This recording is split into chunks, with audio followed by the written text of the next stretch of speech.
I kind of got my ducks in a wrong row again. Okay. So, Dan Christensen got you all together to come here, right? Mm-hmm. Yes. So, and Dan couldn't be here today? Is that correct? Someplace, his brother is here, I believe. But anyway, we appreciate all the work that everybody's done. Doris, don't go too far. Stand up, and then Tanya, you guys have really worked hard to put this together. I don't see where Tanya went. Oh, so we want to thank you guys for doing all this, okay?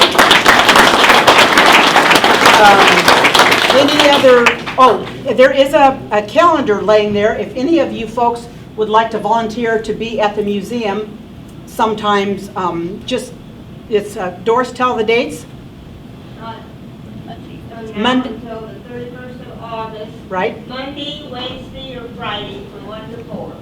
And some Sundays, if you want to come on Sunday. No, we're closed on Sunday unless they want to pick up, but no. Monday, They Wednesday, can call. Yeah, you can always call. Phone numbers on the door. Yes. If somebody wants to visit, yeah.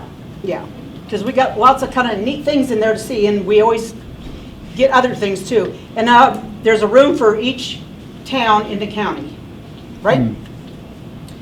Okay, now I can start. Walt Miller.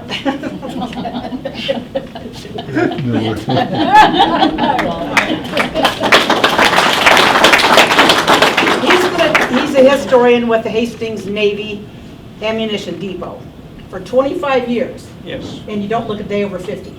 Right. You ought to see it from my side. Or when you look, never mind, I was going to say when you look in the mirror, but I won't say that. Okay, so we appreciate you coming today. Sure. And sharing all your information with us. Okay, thank you. And I won't say another thing. All right. Maybe. All right. My name is Walt Miller. My interest in the Naval Ammunition Depot is I'm a retired architect, and there's still 2,200 buildings out there, 65 factory buildings. That facility produced 40% of all of our World War II Navy ammunition, and at its peak it was employing 11,000 people. That was in Hastings, Nebraska, just 30 miles east of here. And it was in operation for 24 years. There's 300 miles of roads out there, 200 miles of railroad tracks, 65 factory buildings. And it's still all in place after 75 years. And so as a retired architect, that's my interest. I also ride a bicycle, and I used to love to go out on Sunday afternoons and when the jackrabbits were out there and the pheasants, and they wouldn't even flush. But I sneaked into all of the factory buildings to look around and figure out how they worked. I was a sergeant in the Marine Corps, spent a lot of time on board Navy ships, so that Navy base was just like a home base for me. It took 250 Marines to do security guard duty on this Naval Ammunition Depot at Hastings. And I taught for several years at the Central Community College, and this is at the entrance to Central Community College, which used to be the headquarters area for the Naval Ammunition Depot.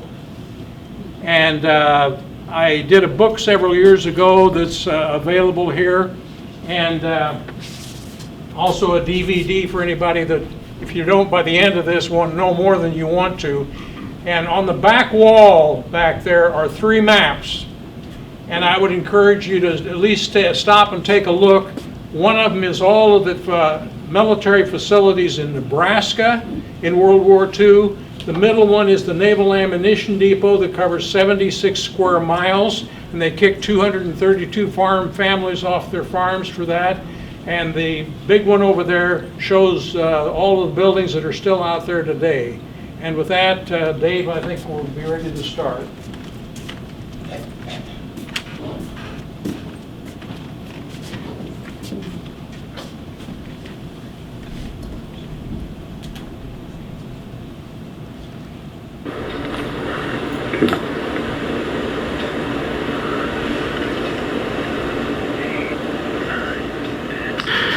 World War II was the most terrible conflict of ideas in human history.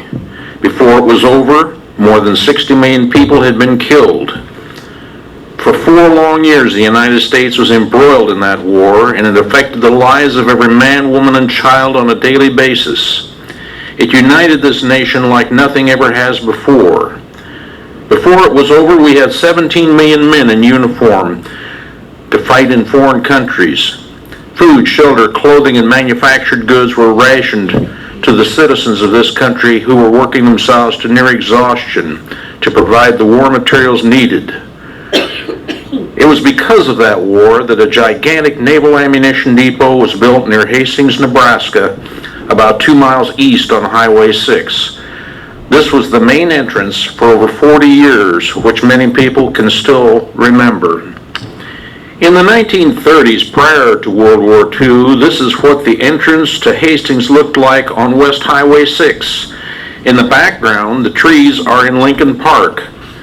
People parked there and slept overnight on their way across the country, because in the 30s decade, prior to World War II, the entire nation was in an economic depression, and the Midwest was in a devastating drought at the same time.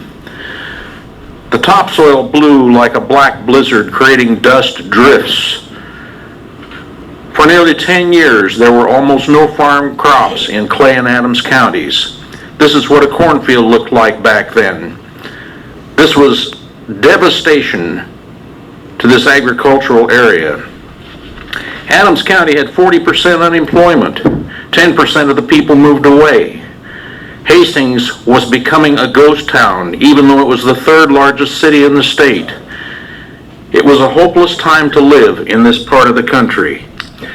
Then on December 7th, 1941, the Japanese attacked our Pacific Fleet in Pearl Harbor, Hawaii. With 423 planes from 6 aircraft carriers, they sunk 18 of our ships, including 8 major battleships. The next day, the United States declared war on Imperial Japan and Nazi Germany. Suddenly, an America that had wanted to remain neutral was united into the greatest industrial empire in history to create war weapons and armies to fight in foreign countries to keep them away from our soil. Military installations were popping up like mushrooms all over Nebraska. There were 12 Army Air Corps fields built. Over at Harvard, they trained 26 squadrons of B-17, B-24, and B-29 bomber crews. Out at Alliance, they trained 15,000 paratroopers and glider pilots. The skies were filled with big, heavy airplanes training for combat abroad. The Martin Bomber Plant in Omaha built 2,600 planes, including the B-29 Enola Gay that dropped the atomic bomb on Hiroshima, Japan. There were prisoner of war camps located at Fort Robinson, Scotts Bluff, Indianola, and the Atlantic Camp near Holdridge, where over 100,000 prisoners of war were processed. There were 3 Army ammunition plants, one at Sydney, the Cornhusker plant at Grand Island, and the Meade bomb plant. And finally, the huge naval ammunition depot at Hastings, Nebraska.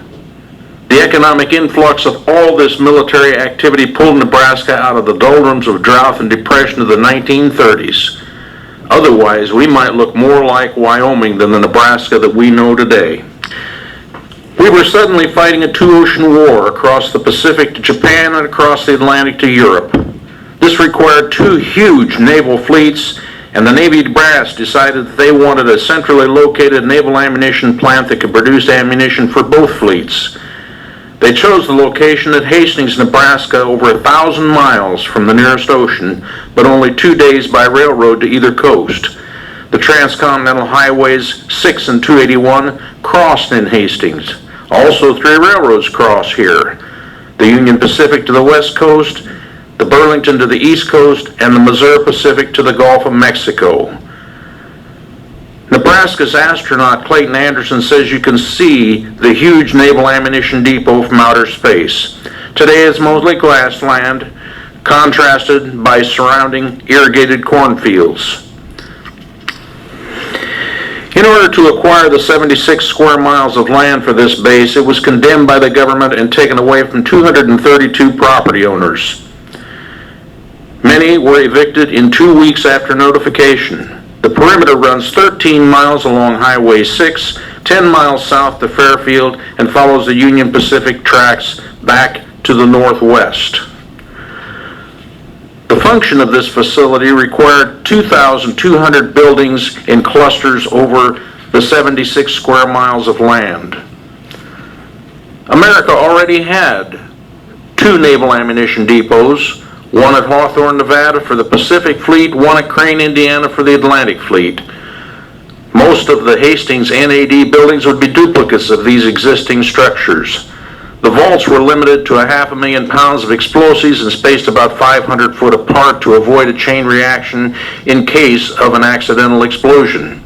This is why so much land was required. There were 65 factory buildings at Hastings NAD for the loading and assembly of ammunition. Over 200 warehouses were needed to store unloaded explosive ammunition components and shipping materials. Over 1,900 explosive storage vaults were required to hold the bulk explosives coming in and the loaded ammunition to be shipped out.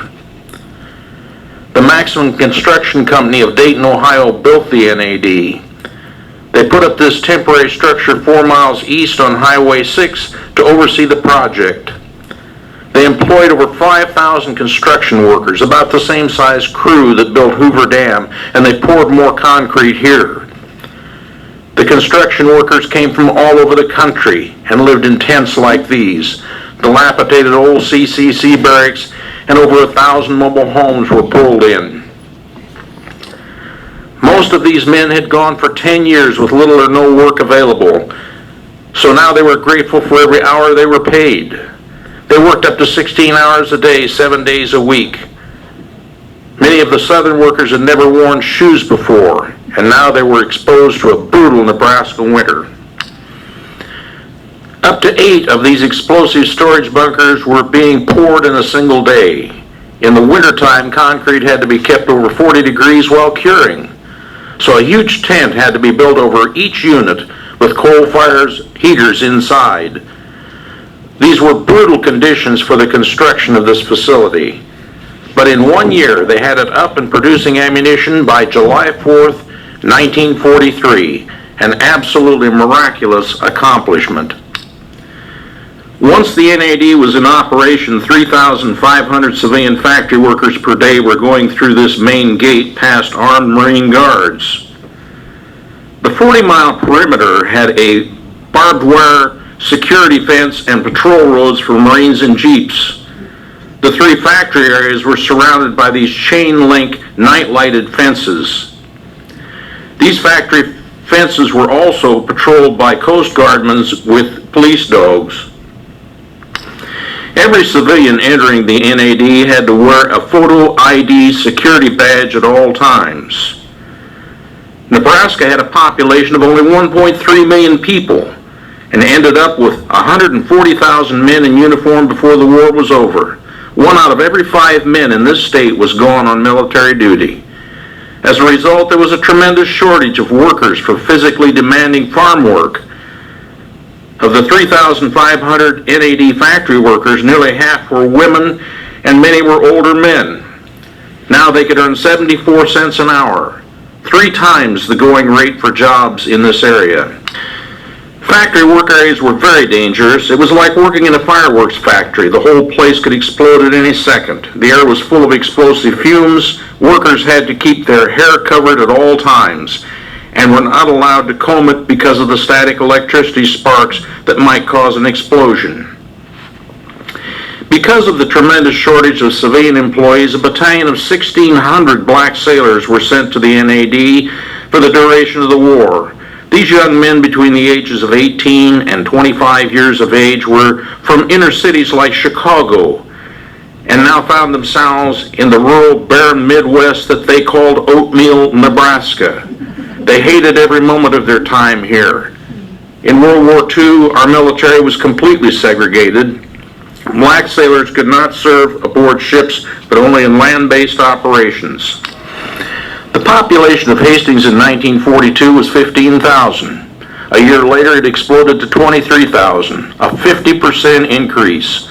On the nights the stores were open downtown, the sidewalks were so packed with people, you had to step off into the street to move. The 5-block area on 1st Street from Burlington, Train Depot to Burlington Avenue, were old 2-story brick buildings.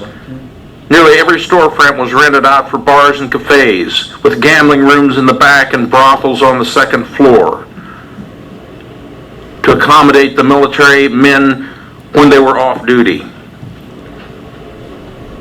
There was a tremendous shortage of laborers for local work. As a result, over 300 German prisoners of war trustees from the Atlanta camp near Holdridge were housed in Hastings to work in the brickyards and do farm work. Housing was soon absolutely unavailable in Hastings. Everyone was begged to provide sleeping space for war workers. Attics, basements, garages, and sheds were being rented out. Houses were being petitioned into sleeping rooms throughout the city. People often slept in shifts in these rooms. Where the high school is today, over 700 mobile homes were pulled in to accommodate the NAD workers. 840 housing units were built at Spencer Park to accommodate 4,000 workers. Today, it's Good Samaritan Village. The operational layout of the NAD is shown on this map. The headquarters area is in red. The orange area along Highway 6 is for loaded ammunition storage. The magenta areas were non-explosive warehouses. The 3 factory areas are in blue. The test firing ranges are in green, and the 35 miles of bulk explosive storage is in yellow.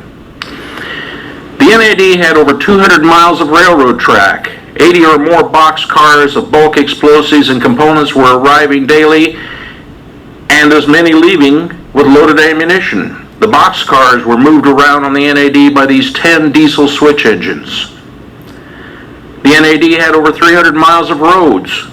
Flatbed stake trucks were used to haul bulk explosives and loaded ammunition between docks at the railroad transfer depots, factories, and storage vaults. These trucks had red flags flapping on the bumper and sirens. All other vehicles had to stop and pull over when they were moving. The loaded ammunition box cars were pushed out onto the main rail lines and made up into trains. Huge coal-fired steam engines then pulled them to either coast in 2 or 3 days for loading on naval supply ships headed for the combat zones. Employees were transported on these cattle car buses, simply a semi-trailer screened in with hard benches to sit on. These buses picked up workers at 4 stops in Hastings, took them out to the main gate where they walked past a Marine guard for ID and then got on another bus which took them out to their factory area. Employees were bused to the lunch locker buildings in their factory area. The women's showers and locker area is at the far end of this building and the men's on this end. In between is the cafeteria or break area. Every worker had to get into Navy coveralls without pockets. They had to wear Navy-issued cotton underwear, caps, aprons, and steel-toed shoes. They had to take supervised showers with special soap before eating and getting back into their civilian clothes. Once in Navy-issued clothes, they punched a time clock and went several blocks through these enclosed, unheated walkways to their factory building. The workers spent 10 hours, 7 days a week in factories like this, about 2 blocks long and 60 feet wide, with huge exhaust fans constantly running. The 6 flagpole-like lightning rods are to ground any static electricity in the air. Emergency drills were conducted often, with alarms going off and everyone running outside. These women workers are pouring smokeless powder into 40-millimeter casings. Notice they are all wearing coveralls and their hair is covered. This man is manipulating major caliber projectiles over 8 inches in diameter. This man is gas checking the seal on a 16-inch battleship projectile over 5 feet long and weighing nearly 3,000 pounds. Navy projectiles over 6 inches in diameter are propelled with separate powder bags. The bags are made from pure silk, packed with explosive pellets and an ignition patch attached. They were then sealed in metal canisters to protect them from the salty air before being fired. Rocket bodies were filled with propellant before the warheads and tail fin assemblies were attached. Here the rocket motors and warheads are being prepped for assembly to the bodies before being packaged for shipping. The bomb and mine area loaded and assembled bombs, mines, depth charges, and torpedo warheads. The mines being prepared here required several hundred pounds of TNT and were very complicated in their detonating apparatus. This 5-story filling building is where the TNT was melted into a hot liquid soup to pour into the warheads. The building is especially designed for accidental explosions. The bottom 2 floors is a slanted concrete banked wall with earth. There is an escape portal and a foxhole in the front. There are slides coming down from the 3rd and 4th floor to the ground. The enclosed passageway had many rail tracks for the trolley carts to move the warheads through the filling process. The 3rd floor had 6 steam kettles that each held 1,200 pounds of TNT poured from 50-pound hat boxes. The steam valves were then opened and the temperature brought up to 200 degrees, melting the mixture into a gray soup. The hot TNT soup went down through pipes to fill warheads on the turntables below. Here a torpedo warhead is being prepared for placement on the turntable trolley cart before being filled with 700 pounds of hot melted TNT. Once the warheads were filled with hot TNT soup, they moved on trolley carts to this cooling shed, building number 108, where they were steamed off, ground wired, and cooled back into a solid for 12 hours. Then they were loaded onto boxcars.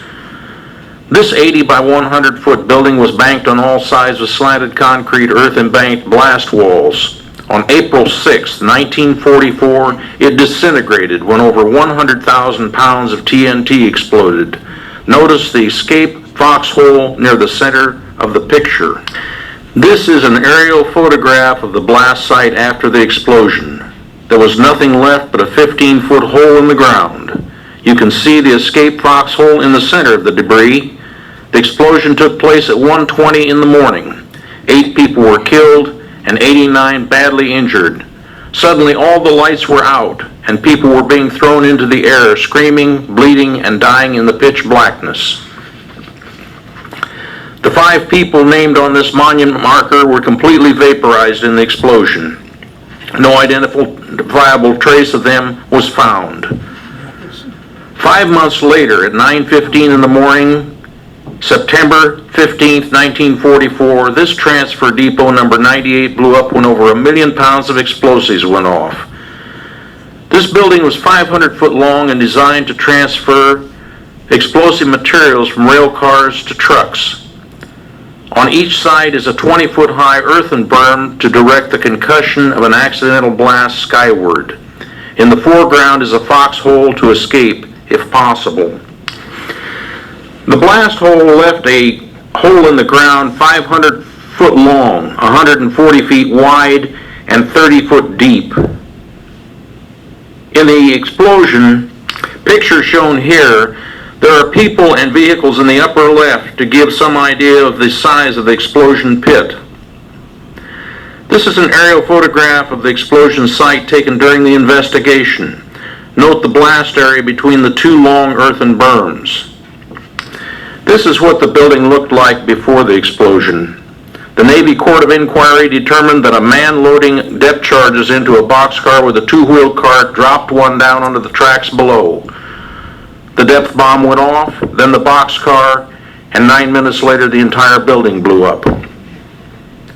This is a snapshot photo of the explosion cloud from Clay Center 8 miles away. It was the 6th largest man-made explosion in recorded history prior to the atomic bomb. The concussion was felt in McCook and Omaha, 150 miles away. Windows were cracked in Lincoln, 100 miles away. The shock wave in the ground knocked fruit off of storm cellar shells 40 miles away. This 40-millimeter shell is 18 inches long and weighs 5 pounds. There were 33 million of these shells brought back to the NAD after the war for salvage. The powder was removed from the casing, TNT removed from the projectile, the detonator caps and primers were disposed of. These expensive machine components were then steam cleaned, soaked in solvent, and stored for the next war. This NAD activity was almost as dangerous as the initial loading process. Obsolete ammunition components were smashed, baled, and sold as scrap to manufacturing industries. The Korean War broke out in 1950, and soon the NAD was back up to 3,000 ammunition workers. Operations were nearly the same as World War II for loading, assembly, storage, and shipping. However, security wasn't nearly as critical, and employees could now drive their cars through the main gate and park out at the factory buildings. After 1950, we were engaged in a Cold War with Russia and China. The NORAD radar site was built on the NAD to monitor all enemy aircraft within range of America. Up to the 1980s, these huge B-52 bombers like this were flying over the NAD at 500 feet, practicing to be undetectable by radar. They also practiced electronic bombing, using the grain elevator at Fairfield and 2nd and Burlington in Hastings as targets. The Naval Ammunition Depot was declared obsolete in 1958. It would take 8 years to demilitarize this military facility and make it safe for a civilian environment. Over 10,000 boxcar and semi-truckloads were hauled away with ammunition components and equipment to other sites. The 65 factory buildings like this had to be cleaned of all explosive residue on surfaces and floor drains. In filling buildings like this, the only solution seemed to be loading the building with wood pallets, soaking them with fuel oil, and setting the whole thing on fire. This, of course, completely destroyed the building from any possible future use. The 1,900 storage vaults were flame sprayed and acid scrubbed to remove any explosive residue. The NAD flag was hauled down for the last time on June 30th, 1966, with a closing ceremony and a well-done tribute. The decommissioned NAD was turned over to the Government Services Administration as surplus property. None of the original farmers got their property back. The land was divided up like this. The 50 square miles in the orange area went to the U.S. Department of Agriculture for a meat animal research center. Nebraska acquired 5 square miles, the magenta area, for the National Guard. The 20 square miles in the blue area went to Clay and Adams County, which formed the Hadco Corporation for the sale, lease, and rental of buildings and grounds. The 1 square mile in red went to Central Community College, along with the brick headquarters buildings. The Meat Animal Research Center is a world-class operation with 300 employees and 30,000 head of experimental livestock over an area of 50 square miles. The Greenleaf National Guard Army Reserve Facility provides training for 20 to 40,000 soldiers per year on their 5-mile site. Central Community College took over the 1 square mile headquarters area and the brick buildings. This original NAD headquarters buildings is now a dormitory. Most of the NAD factory buildings are now manufacturing products for civilian population. Over 1,000 of these explosive vaults along Highway 6 have been used for a pork operation. Up to 90,000 heads of hogs at a time are housed in this facility. Today, America has 16 Trident nuclear submarines. These state-of-the-art warships can stay submerged undetectable for 90 days at a time. There are 24 nuclear missiles on board. These crew members from the USS Nebraska Trident nuclear submarine toured the NAD in 2004. These young men were completely fascinated with this facility that had produced ammunition for their fathers and grandfathers at a different point in time. In World War II and the Korean War, our enemies had no way to reach this location with any weapon. Today, however, given the longitude, latitude, and elevation coordinates on this NAD flagpole base, the USS Nebraska could turn the whole place to glass in moments from the middle of the Atlantic or Pacific Ocean. Today, as you drive through this once pastoral farmland, the old war factories still break the skyline as a reminder of an unbelievable time in history when this nation was completely united in a war effort against enemies that could have taken over our country.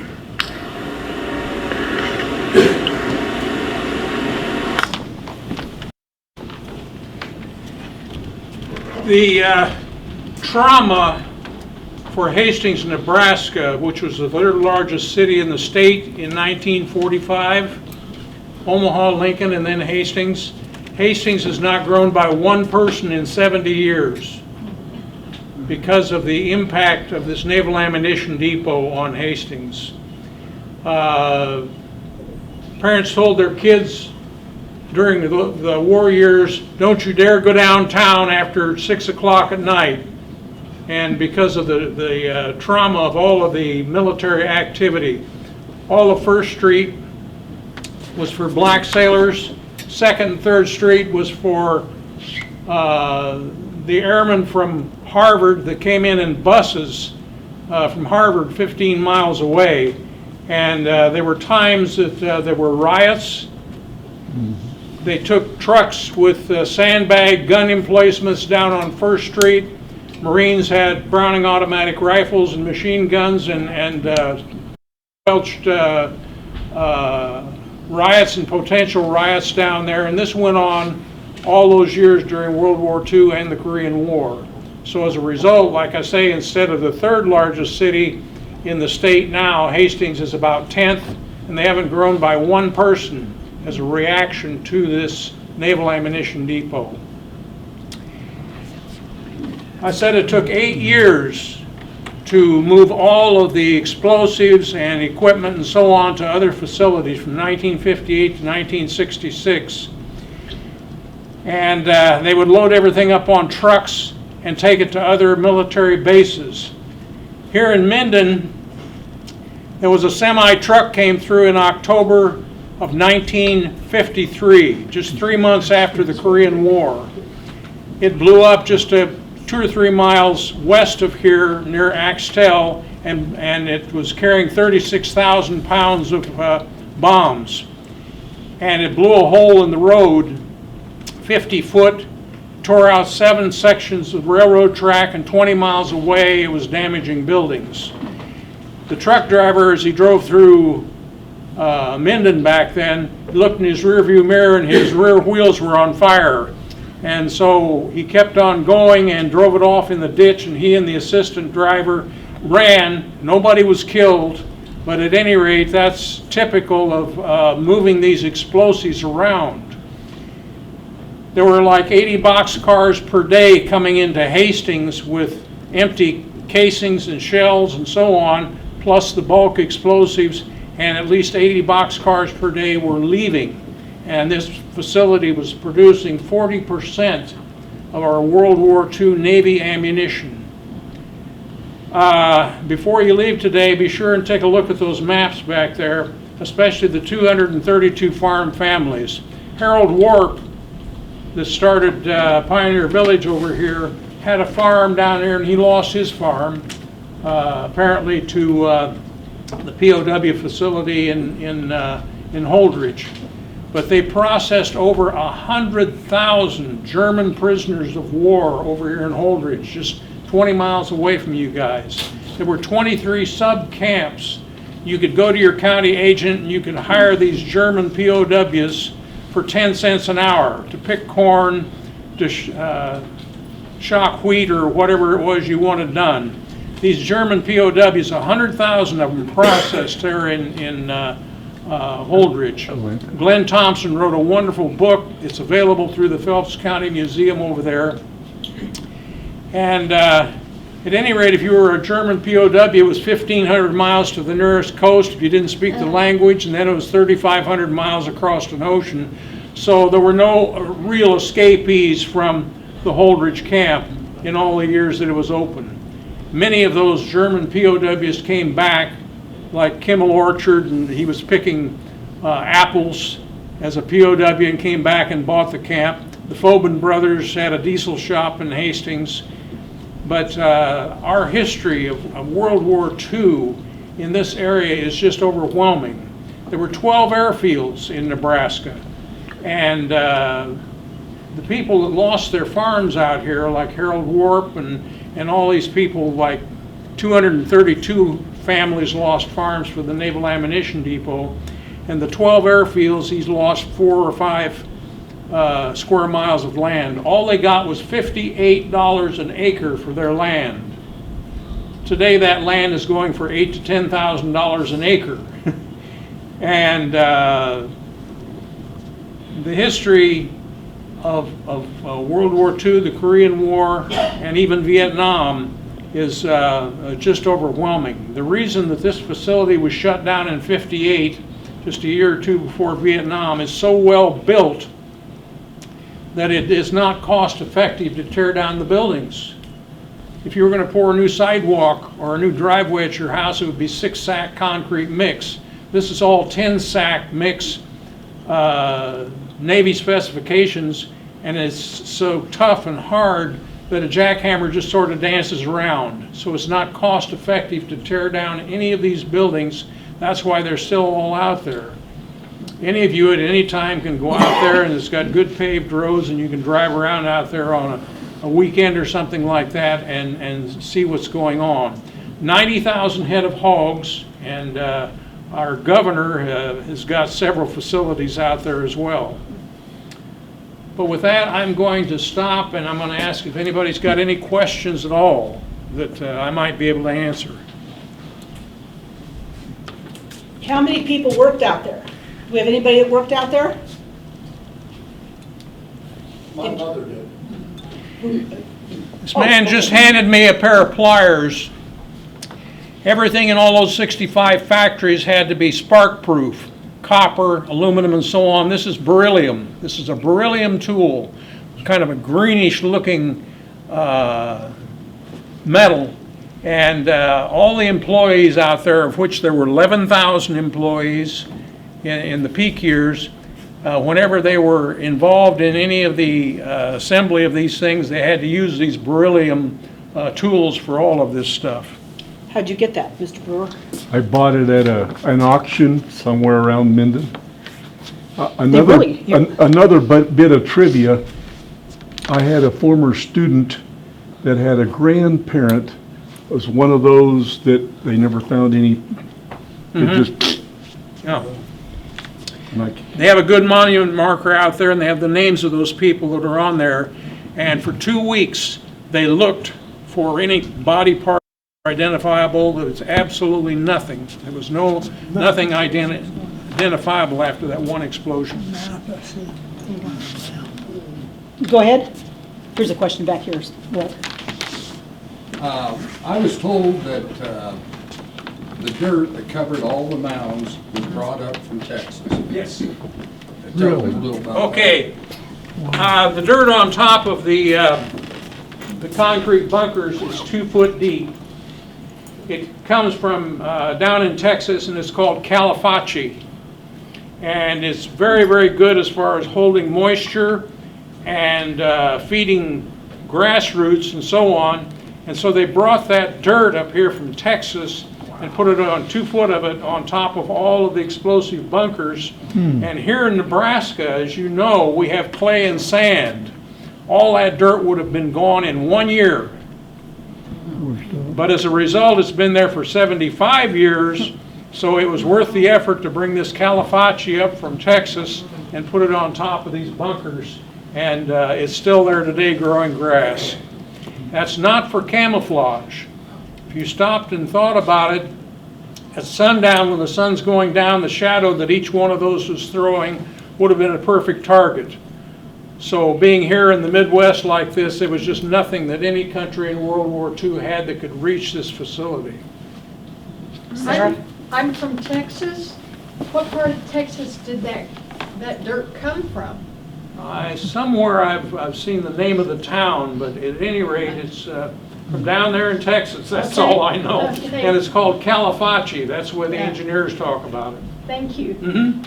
I think I had an aunt that worked out there. But okay, you know, we talk about the Vietnam War and all those stuff, all that stuff in the air. So the women that worked out there and they had to take showers and all that stuff, so did any of them later in life come down with cancer or whatever because of being out there and all those The Navy used what was called ammonium picrate for their big shells on board ships.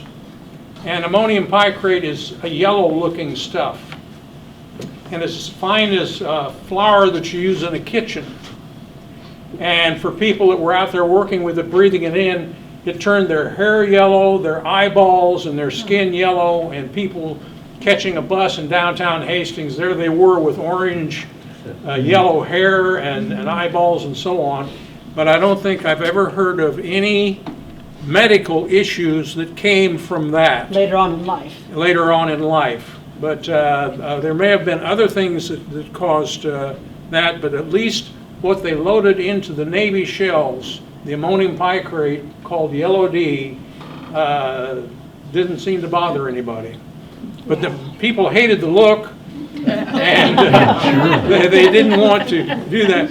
And of course, the women, they had to get into these coveralls and keep their hair covered at all times, and they had to wear Navy underwear, cotton underwear, and instead of nylon, because it might cause a spark, and they couldn't comb their hair. And they just hated these Navy clothes and everything about that. But everybody had to dress the same, and before every meal and before changing back into their civilian clothes, there was a Navy nurse there that had to do a body check while they were taking their showers and so on before they were allowed to eat or change clothes. Wow.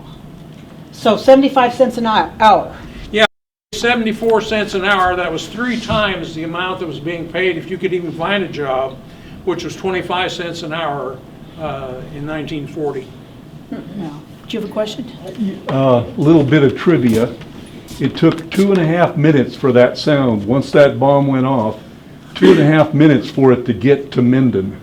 Okay. Later, when we heard it here. I didn't hear it, but some people I've talked to did. The big explosion was felt in Omaha, 150 miles away, and McCook. Which would be 5 minutes or 10 minutes? Yeah, right. And there were people that were out farming with horses. This one man told me, he says, I was standing there in bib overalls, and he says, all of a sudden, he says, my pants were flapping in the concussion, and he was over 40 miles away from there. And 40 miles away, it was like an earthquake in the ground, and the shock wave as such was knocking fruit off of farm storm cellar shells, canned tomatoes and peaches and what have you. Was the aggregate or the all come from the northern? Norman, Nebraska over here had most of the sand pits, but it cleared down to Superior, wherever they could find a sand pit, and they had 6 concrete cement plants out there. And back then they didn't have ready-mix trucks, they were side loaders, but they were pouring 8 of those vaults per day. And again, they had to build a circus tent over each one of them in the middle of the winter with what they call salamanders or coal-fired heaters, and keep the temperature at 40 degrees. And a lot of those workers back then were southern workers that had never worn shoes before, so they're out here in the middle of the winter in Nebraska, you know, pouring these concrete bunkers. Jack? Newark, Nebraska, which is north there, had a lot of sand and gravel that went over to Hastings. Is anybody here of the Keith Matheson family? Right, that was the Yeah, former Keith student right Matheson, there. yeah. She's our piano I teacher. had a former student, that's the one right there. Keith Matheson, what comes to my mind is he was a forklift operator in the 180 building, and they didn't find a trace of him. And I have talked to some of his family members and so on since then. And what was the name of the lady that was? Judy. Judy is the daughter. Okay. Judy Kimball. Judy Kimball. There were 3 children, Gary, Yeah. Dave, and Judy. Yeah, Yes. Dave and Judy were twins. Yeah, I'm not sure if they were born yet. They- but Gary- No, they weren't. They weren't. Dave and Judy were born yet. I think the boy was, one of the boys was born. Yeah, Gary, the oldest. Gary, Oldest yes. one. Yeah, Gary. I think I've talked to him. I wouldn't doubt that. And they lived in a little house up by the high school. They were in my class. Did he have anything to say to it, to you after all this happened? And his father No. passed away? No. Like I say, he was a forklift Not about operator that. in that Okay. building. Brickyard Park? Brickyard Park has been around since the 1880s. And they furnished nearly all of the paving brick in Nebraska until the 1940s. And during the war, they used a lot of these German POWs out there in that Brickyard Park and making brick for, and the Naval Ammunition Depot, their brick buildings used 4.5 million bricks from the Brickyard Park. And you go out there and look at these buildings after 75 years, there's not a crack in that brick anyplace. It's just fabulous brick. So now, did you make the comment that you could drive through there and Oh, yeah, there's Oh, yeah. paved roads and without any, that lead from Highway 6 through the community college and even south and so on. And you can go out there anytime on any day of the week because the roads are simply open. because it used to be everything was barbed wire fenced off and you had to cross Well, that to there were get in. 65 factory buildings in 3 different areas. Okay, And those had chain link fences running around them and you couldn't get in there. Now they're completely wide open. So you can drive through there and you can see the names of the countries, companies like T&L Irrigation, a world-class manufacturer. And if you went over to Egypt and looked down from an airplane, you'd see it's about 20 miles on either side of the Nile River. It's just as green as it is here in Nebraska. That's because these pivot irrigation systems are able to go down and pull that up. And so you have T&L Irrigation is just one of the many manufacturers that's out there. Bus tours, my wife and I, this last year, tried to get in on one of the bus tours. It was already full. Oh, yeah. Mine is, I've done bus tours for nearly 20 years. It takes about 2 hours. We generally leave from the Hastings Museum parking lot, but I don't do the bus tours for the Hastings Historical Museum, but rather for Clay County. Clay County lost nearly 70 square miles to the Naval Ammunition Depot, and the city of Hastings, or the county of Adams, only lost 6 miles. Well, it put Clay County in such dire straits because of losing all the tax base that they almost had to merge with another county. And so the history of the Naval Ammunition Depot is very, very important to Clay County. any other questions? This is good, we learn a lot from questions. Everybody remembers the place. And when you went down Highway 6 before the interstate, you remembered all the hills when you were a kid? Yeah. You thought that was so neat when you went by? I mean, I'm so young, I know. But, It's all still there. yeah. Did any of those humps, or whatever you want to call them, blow up? They tried blowing up some of those over near Clay Center. They tried blowing up the black powder vaults, and all that happened was the ground shook, the steel doors flew off, and nothing happened to the concrete buildings. They said that really the only thing you could possibly do is dig a gigantic hole beside each one of them and just roll it in there and put the dirt over the top. And the Meat Animal Research Center, there's over 700 of those vaults on that land, and you can't really run a pivot irrigation system on them or anything like that. So that's why the Roman L. Haruska Meat Animal Research Center took all that over. Sure. Makes sense. Anybody else have a contribution? My husband's grandfather lost their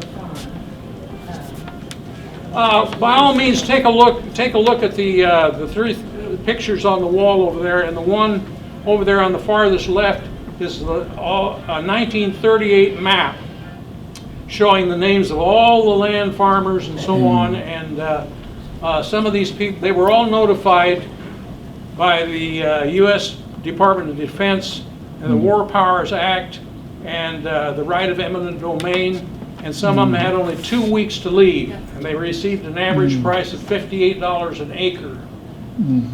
And others had up to 6 months, depending on the type of building that was going to be built there. But at any rate, that's a record of all of the farm families that lost their farms. When I've done this presentation anywhere in Clay and Adams County, people really flock to that and look for their relatives that lost their farms. I just have one quick comment. I first became acquainted with that when I was 7 or 8 years old. I had an uncle that lived in Harvard. My parents would drive us past there. My brother and I, of course, wanted to know why they just all those big humps out there. Anyway, my dad said, get used to it. It's going to look just like that on the day you die. Yeah, right. Absolutely right. No, there's very little, and today there's areas out there that insurance companies will not touch. They don't want anybody going into some of those buildings that are out there yet because they set them on fire after 1958, and it took all of the temper out of the reinforcing steel in the concrete, so it's not even safe to walk into those buildings. And yet nobody's responsible for that nowadays in the factory buildings. The bomb and mine area, just as an example, 2 months or 3 months before we dropped the atomic bomb on Japan, we had mined all of the harbors around all of the islands of Japan so not a single ship could go in or out. It took 12,000 of these mines to do this, those that were on the bottom, those that were on the on cables, and then those that were floating on the surface. And I'm going to say that probably all 12,000 of those bombs were made right here at this facility. And this was just a couple, 3 months before the atomic bomb was dropped.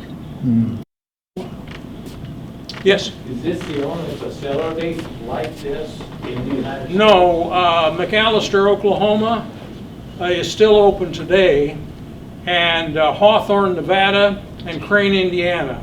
So those are also naval facilities, and then there were smaller camps that did just nothing but rockets or something like that.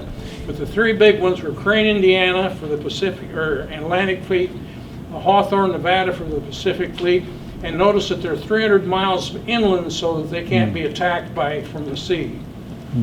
And but McAllister, Oklahoma is still open today, and it's making munitions for every branch of the service down there in McAllister.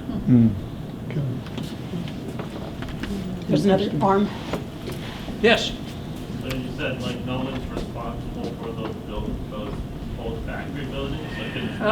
Walk in. Here's the Hadco Corporation took over 20 square miles that had mostly the factories in it. Hadco is an acronym for Hastings, Adams, and Clay County. And it was a corporation, and it took the 65 factories and got it back into civilian hands and that kind of stuff. And today they rent that railroad track for those rail cars that are being repaired for $17 a day. And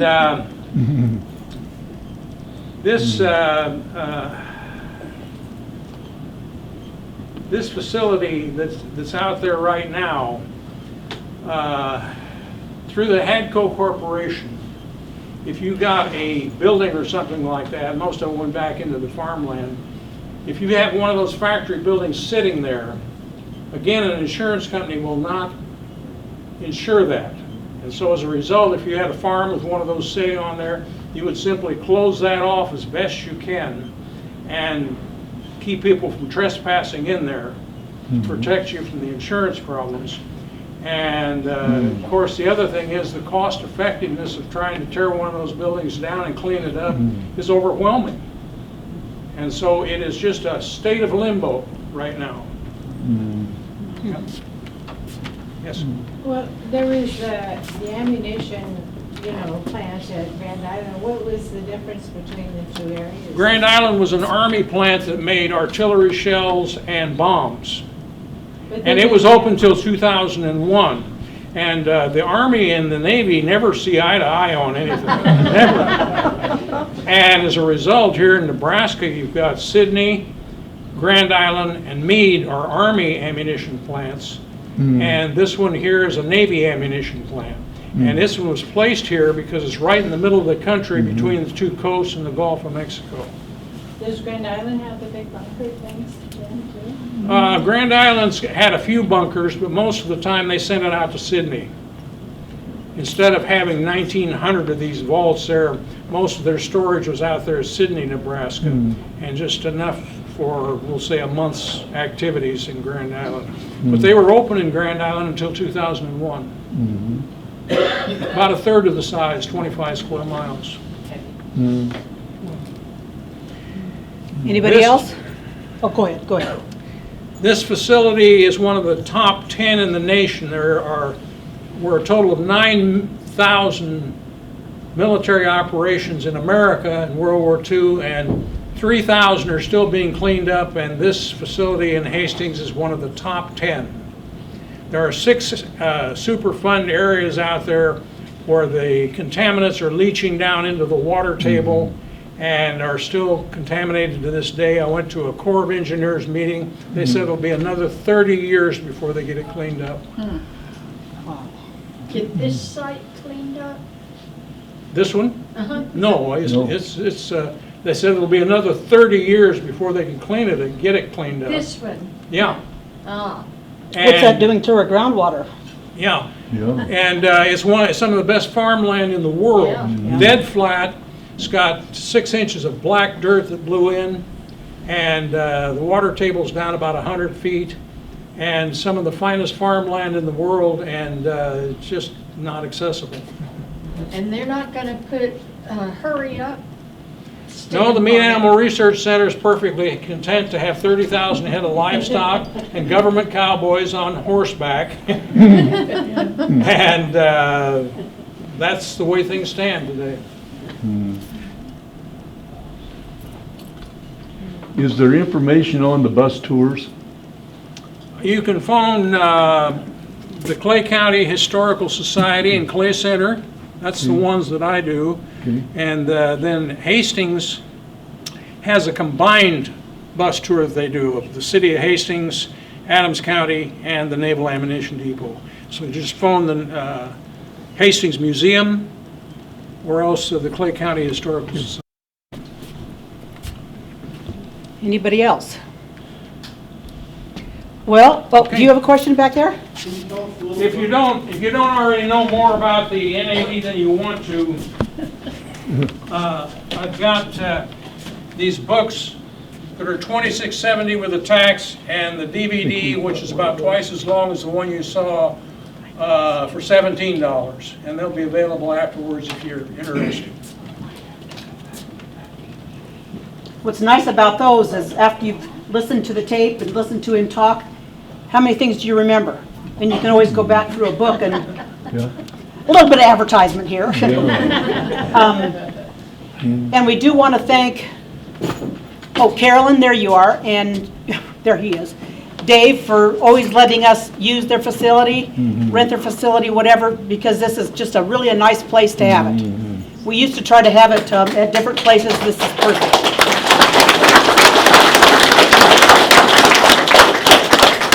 And don't forget the things at Fort Kearney that Grant shared with us. Thank you so much for having you come here and tell us all this stuff. You betcha. Wasn't there My one pleasure. question on that?